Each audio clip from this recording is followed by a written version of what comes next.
Hello guys, welcome to my new blog. Shweta Marg channel पर आपका एक बार फिर से स्वागत है।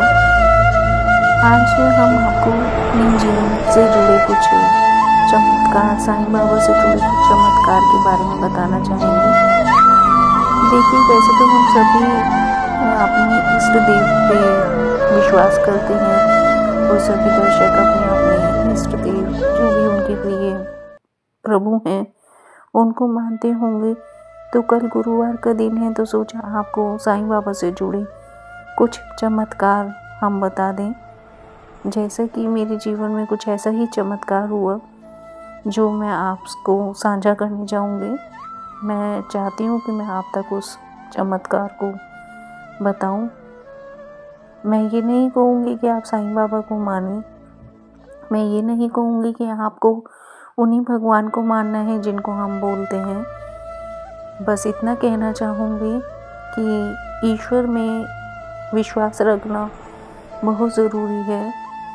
ईश्वर ही एकमात्र ऐसा साधन है जिनके पास जाकर हम अपने सभी दुखों को व्यक्त कर सकते हैं, सभी दुख सुख उनसे बांट सकते हैं। तो चलिए बात करते हैं। कल गुरुवार का दिन है, तो साईं बाबा से जुड़े चमत्कार। मैं अपने मित्र के साथ कुछ पुरानी बातें हैं सन 2017 की, अपने मित्र के साथ मैं गई थी गुजरात। वहाँ से मैंने सोचा कि मैं साईं बाबा की शिरडी जाऊँगी। शिरडी में मुझे बुलावा आएगा तो मैं अवश्य शिरडी दर्शन करके आऊँगी। तो वहाँ से मुझे बुलावा नहीं आया और गुजरात से मैं वापस आई अपने स्थान जहाँ पर मैं रहती थी, मेरठ में वापस।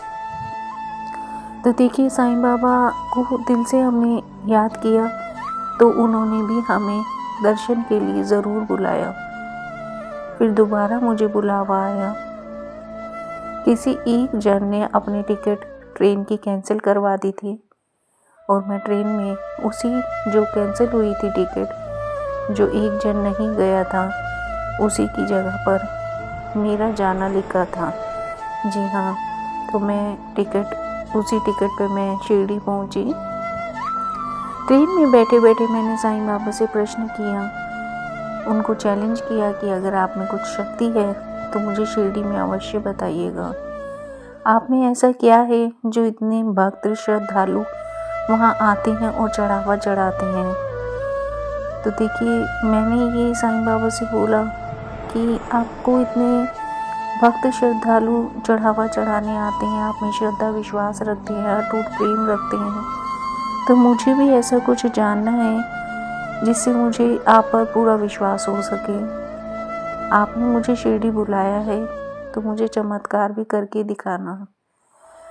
तो बात करते हैं। जैसे ही हम शिरडी पहुँचे, शिरडी जाकर हमने साईं बाबा के पूरे दर्शन करे, साईं बाबा से जुड़ी कहानियाँ पढ़ी सारी। वहाँ पर रोचक तथ्य जानकर बहुत ही अद्भुत हुआ, बहुत अच्छा लगा साईं बाबा के विषय में जानकर।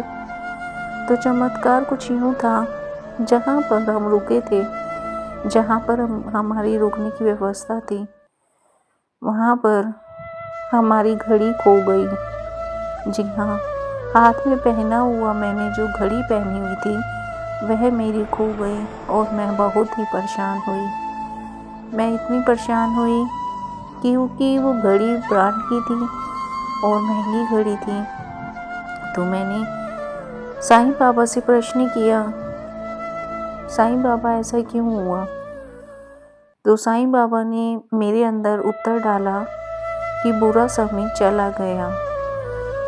इसका तात्पर्य यह है कि घड़ी में समय था, वो बुरा समय था और वो चला गया। तो मुझे तब से साईं बाबा पर अटूट प्रेम हुआ, विश्वास हुआ, श्रद्धा हुई। साईं बाबा कहते हैं, आप श्रद्धा रखिए, सब्र रखिए, वह आपके सारे कार्य को पूर्ण करेंगे। तो दर्शकों, मैं आपसे बस इतना ही कहना चाहूँगी इस वीडियो के माध्यम से, चाहे आप किसी भी प्रभु में विश्वास रखते हो तो अपना विश्वास तोड़ना मत। कभी भी प्रभु के प्रति अपनी आस्था को कम मत करिएगा। प्रभु में विश्वास बनाए रखिएगा। कहीं पर भी हो, कितने भी व्यस्त दिनचर्या क्यों ना हो, प्रभु में अटूट विश्वास आपको बनाए रखना है। आप मंदिर में नहीं बैठ सकते, पूजा पाठ बैठकर नहीं कर सकते, तो आप अपने फ़ोन पर स्पीकर पर प्रभु से जुड़े भजन ज़रूर सुने। हनुमान चालीसा का पाठ रात्रि में और दिन में अवश्य सुने और पढ़ें। अपने घर के सभी छोटे छोटे बच्चों को भी हनुमान चालीसा अवश्य याद कराएं। बच्चों में सांस्कृतिक भावनाओं को विकसित अवश्य करें। उनके अंदर यह भावना होनी चाहिए कि उन्हें पता होना चाहिए कि हमें प्रभु का गुणगान अवश्य करना है, प्रभु का स्मरण रोज़ करना है। छोटे बच्चों में यह आदत अवश्य बनाएं। लोटे में जल भरकर बच्चों से सूर्य भगवान को जल अवश्य चढ़वाएं।